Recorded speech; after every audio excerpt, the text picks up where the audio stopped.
Hey guys, so here's a short video. I'm here at Pagosa Springs in Colorado after strong rains up in the mountains, and this is the aftermath. Water's coming down the river here pretty strong. It's actually coming out of the banks on the sides here.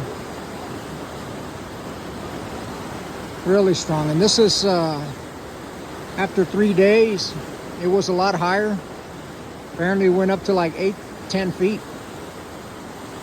Here's a picture of the other side.